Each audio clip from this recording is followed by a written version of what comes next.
अस्सलाम वालेकुम नाज़रीन, कैसे हैं आप। मैं हूं फैज़ान और आप देख रहे हैं गारमेंट टेक्निक्स।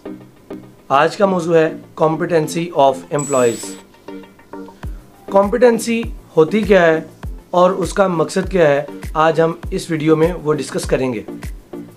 कॉम्पिटेंसी का मीनिंग जो है उसको कहते हैं दर्जाबंदी करना या रैंकिंग करना। किसी भी इदारे में कोई भी वर्कर या कोई टीम काम कर रही होती है तो आपको उसमें दर्जाबंदी की बहुत ज़्यादा ज़रूरत पेश आती है। तो आप उस दर्जाबंदी को कैसे यकीनी बनाएंगे, उस कॉम्पिटेंसी को कैसे मेक श्योर करेंगे, ये मैं आज आपको इस वीडियो में बताने वाला हूँ। क्योंकि मेरा ताल्लुक एक प्राइवेट सेक्टर जहाँ पर जीन्स की पैंटें, शर्ट्स यानी कि अपैरल इंडस्ट्री से है, तो मैं कोशिश करूँगा कि आपको अपने काम से और आम जो दूसरे प्राइवेट सेक्टर हैं उनके काम के लिहाज से कॉम्पिटेंसी ऑफ एम्प्लॉयज़, उनकी डिटेल के बारे में आपको बता सकूं। क्वालिटी डिपार्टमेंट में सबसे लोअर जो पर्सन होता है वो होता है न्यू कमर।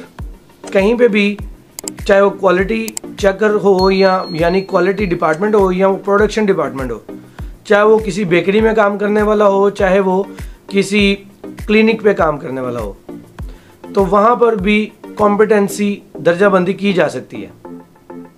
जैसा कि मेरे पास एम्प्लॉयज़ हैं जो क्वालिटी करते हैं, तो मेरे पास सबसे लोअर जो पर्सन होता है वो होता है न्यू कमर, जो कि ट्रेनी होता है, जिसको अभी काम सीखना होता है।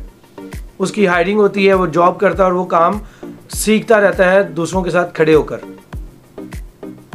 उसके बाद वो शख्स होता है जो कि टेबल पर काम कर रहा होता है, उसको कम से कम 3 माह, 6 माह, 1 साल काम करते हुए हो गए होते हैं। उसको अपने काम से रिलेटेड कुछ ना कुछ मालूम होता है, कुछ चीज़ें, कुछ मेन चीज़ें जिसकी वजह से वो प्रोडक्ट की क्वालिटी को इंश्योर कर सके और क्वालिटी को कंट्रोल कर सके। उसके बाद उससे जो बेहतर है वो होता है लाइन चेकर।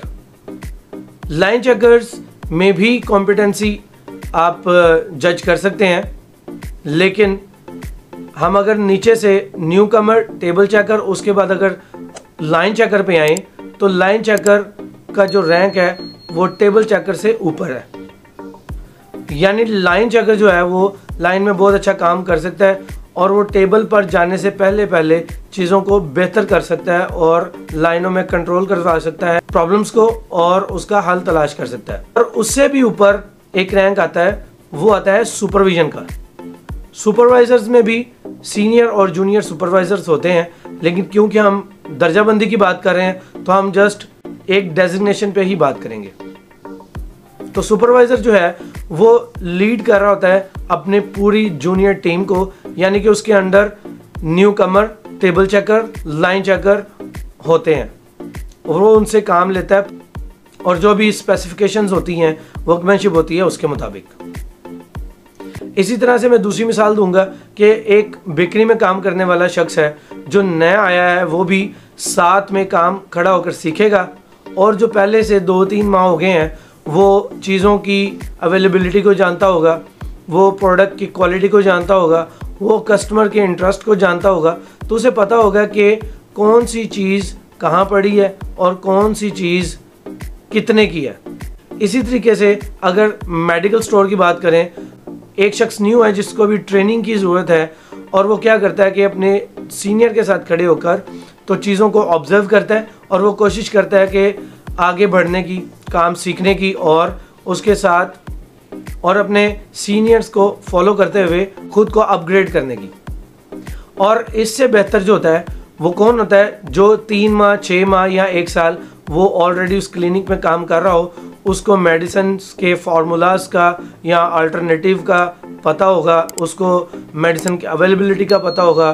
उसके अलावा उसके ऊपर जो सीनियर होते हैं उनको उस फैक्टर का पता होगा कि ये जो मेडिसिन है जो कस्टमर हमसे लेने आया है, इसका फ़ायदा क्या है और इसका नुकसान क्या हो सकता है। तो वो कस्टमर को गाइड करता है कि ये आपके लिए ज़्यादा बेहतर है, इस कंपनी की मेडिसिन ज़्यादा बेहतर है, इस कंपनी की जो मेडिसिन है वो सस्ती इसलिए है क्योंकि इसका वो रिजल्ट नहीं है।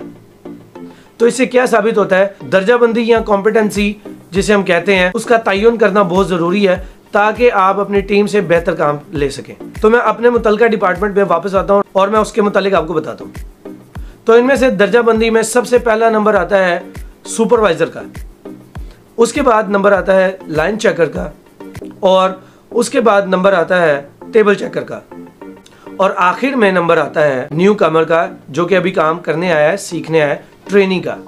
तो आपको ये पता चल गया होगा कि जो बेहतर काम करने वाला है वो सबसे पहले काउंट किया जाता है, उसको दर्जाबंदी में रैंकिंग में पहला नंबर मिलता है, और जो उससे कम जानता है उसको दूसरा, जो उससे भी कम जानता है उसको तीसरा, और जो उससे भी कम जानता है उसको चौथा।